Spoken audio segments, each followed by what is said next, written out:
देखो क्या कहते गुरुदेव श्री, हे आत्मा, वीतराग परमेश्वर और तेरे आत्मा के स्वभाव में कुछ अंतर, मेरा स्वभाव और जिनेंद्र देव का स्वभाव एक समान है, बिल्कुल एक जैसा। समझ में आया? और जो अंतर है वो काय का है? पर्याय का। और पर्याय के अंतर से मुझे कुछ लेना ही देना नहीं, क्योंकि मैं पर्याय हूँ ही नहीं। पर्याय मेरा स्वरूप है ही नहीं, मैं पर्याय का कर्ता धर्ता हूँ ही नहीं। आया समझ में कि नहीं? तो साहब ब्रह्म पर्याय में शुद्धता रहने दें, हम कुछ नहीं करें। तुम करोगे तो और अशुद्धता बढ़ेगी, ये स्वरूप ऐसा है। तुम कुछ नहीं करोगे, स्वभाव की दृष्टि करोगे, पर्याय से दृष्टि तोड़ोगे तो पर्याय में शुद्धता आएगी। ऐसा ही स्वरूप है। जो लोग ऐसे प्रवचन से ये सोचते हैं कि हम पर्याय की चिंता करना छोड़ देंगे तो हम स्वच्छंदी हो जाएंगे, ऐसे बहुत लोगों को ये रहता है। जैसे अपनी बात कहो ना कि पर्याय में अंतर है तो मुझे क्या लेना देना, मैं पर्याय हूँ ही नहीं। तो लोगों को क्या लगता है ये तो स्वच्छंदी हो जाएगी, ये तो एकदम वैसी बात हो गई। ये वैसी बात नहीं हो गई, असली बात ही ये है। पर्याय का पक्ष रखकर, पर्याय की दृष्टि रखकर, अपने को रागी द्वेषी मानकर कोई भी जीव कभी भी वीतरागी हो नहीं सकता, अपने स्वभाव की प्राप्ति नहीं कर सकता। कई लोग ऐसा मानते, स्वभाव से तो मैं शुद्ध हूँ और पर्याय में मैं अशुद्ध हूँ। क्या मानते हैं? स्वभाव से शुद्ध हूँ और पर्याय में अशुद्ध हूँ। ठीक है, ये बात बिल्कुल ठीक है, इसमें कोई दिक्कत नहीं।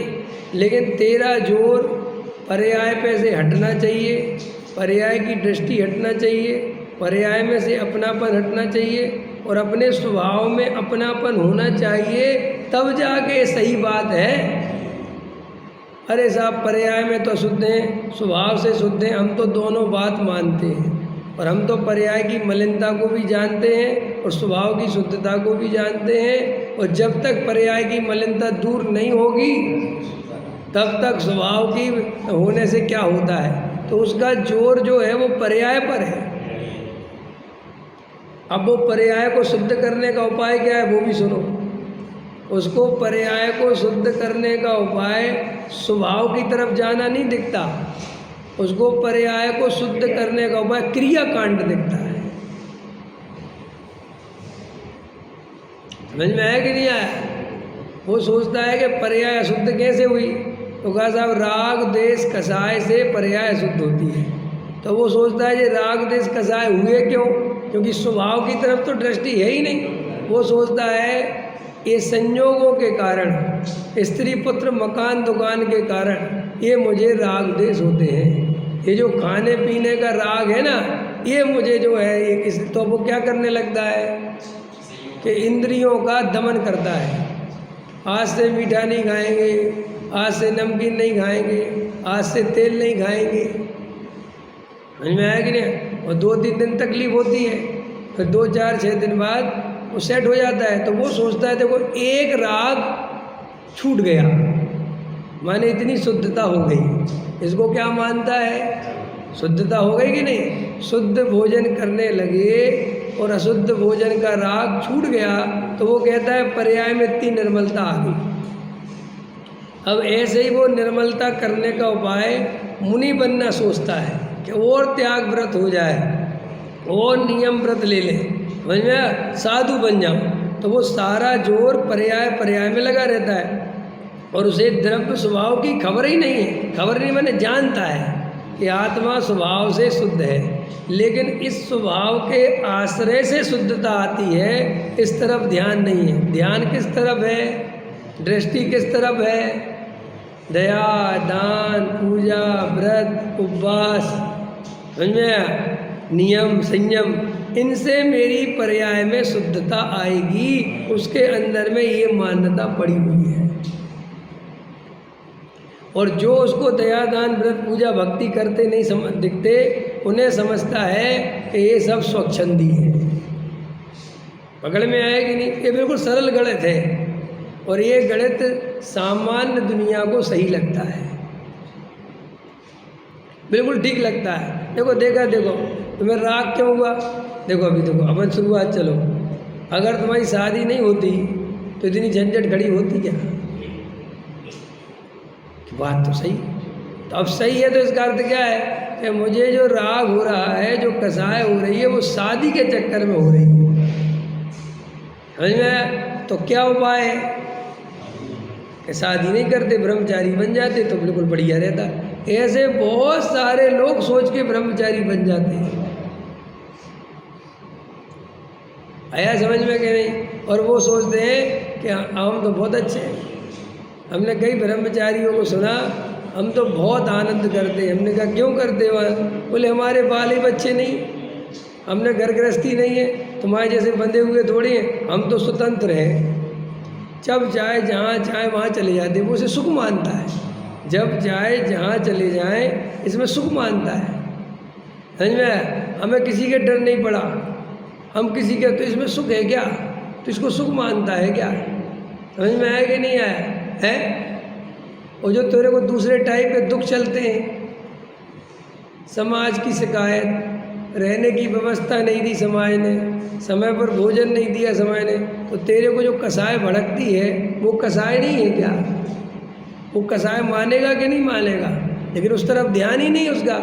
कई लोगों के दिमाग में है, जैसे स्त्री पुत्र मकान दुकान को लेके कसाय होती है, उसे मोह मानता है।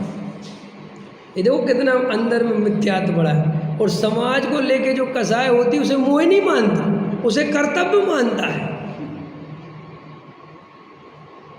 नहीं समझ में? जैसे कोई ब्रह्मचारी है और वो कौन सी होती, खिचियानी बिल्ली की तरह खिचिया रहा है, और उससे कहो कि देखो पंडित जी, ब्रह्मचारी जी आपको कसाय नहीं कर, कहाँ कसाय कर रहे हो? ये आप कसाय तो कर रहे, क्रोध मान। अरे भाई साहब, ये कोई कसाय है क्या?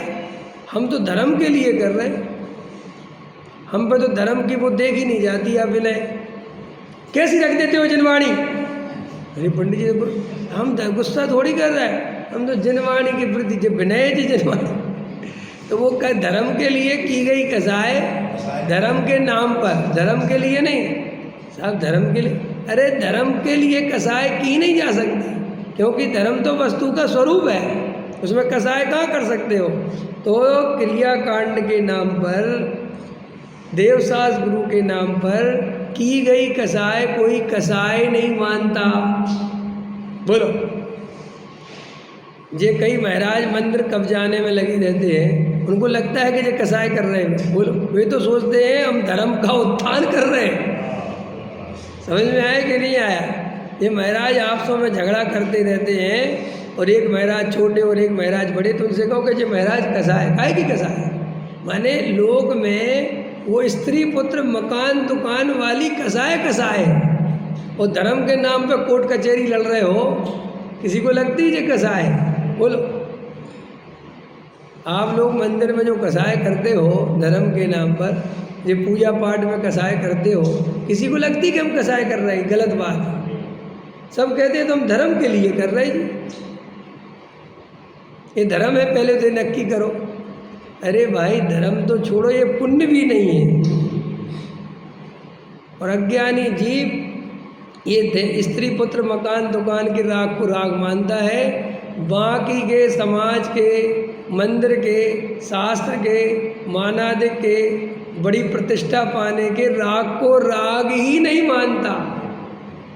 कोई ब्रह्मचारी कसाय कर रहे हो और तुम जाके कहना कि पंडित जी आपको कसाय नहीं करनी चाहिए। हम कसाय कहाँ कर रहे हैं भैया, हमने तो स्त्री पुत्र आदि छोड़ दिए, हमारे तो कोई कसाय है ही नहीं। तो फिर ये क्या कर? अरे ये तो हम धर्म के लिए कर रहे हैं। ये भेद इसने अपनी कल्पना से करा है, वस्तु के स्वरूप में ऐसा भेद नहीं है। बोलो, तुम मंदिर में तुम दिन भर लगे रहे, आज शिविर में लगे रहे, व्यवस्था बनाते रहे, तुम्हें लगता है कि तुम कसाय कर रहे हो। लेकिन अगर वो दिन भर फैक्ट्री में लगे रहे और दिन भर फैक्ट्री में लगे रहे तो लगता है कि कसाय कर रहे हैं। हमें वास्तव में ये मंदिर के कार्यों में, ये धर्म के नाम पे क्रिया कांड में ये कसाय है, ये हमें कभी लगता ही नहीं। इसको तो हम बहुत बड़ा धर्म मानते हैं। एक आदमी दिन भर मंदिर में लगा रहा घबराना नहीं। यहाँ बच्चों को प्रसाद बांटते रहे तुम, समझ में, 1000 बच्चों को लगे रहे। अब मैं आऊँ और मैं कहूँ कि भजन सिंह जी इतना अधर्म करने में लगे हो, थोड़ा धर्म कर लो। हैं, क्या धर्म कर रहा हूँ भैया, क्या कर दिया मैंने? अरे ये तो मेरा लगे हुए थे बच्चों में क्या रहा। वाह वाह वाह, एक तो करो, खुद तो आए नहीं, खुद तो भग गए सनावत, और हम यहाँ लगे रहे और हमें धर्मात्मा कहते हो। देखो किसको लगता है कि जे कसाय भी अधर्म है, किसको लगता है? बोलो, लगता है भाव आता है कभी? कभी नहीं आता, क्योंकि अंदर में इतनी जागृति है ही नहीं कि तुम पुण्य के परिणाम को भी अधर्म मान सको, कसाय मान सको। और सच्ची बात तो देखो, तो वो पुण्य का परिणाम भी प्योर नहीं है, मिलावट का है। उसमें कम से कम 50% जो गड़करी मिला रहा ना आजकल, एथल क्या मिला रहा है, वो गन्ने का रस पेट्रोल में, एथोल क्या, एंथेक्स, समझ में आया कि नहीं आया? एंथनॉल, हाँ, समझ में मिला रहा कि नहीं मिला रहा है? ऐसे ही हमारा 50% जो हमें पुण्य करते हैं ये मिलावट का होता है। 50% उसमें मिलावट होती है, मानादिक का भाव रहता है। समझ में आया कि नहीं आया?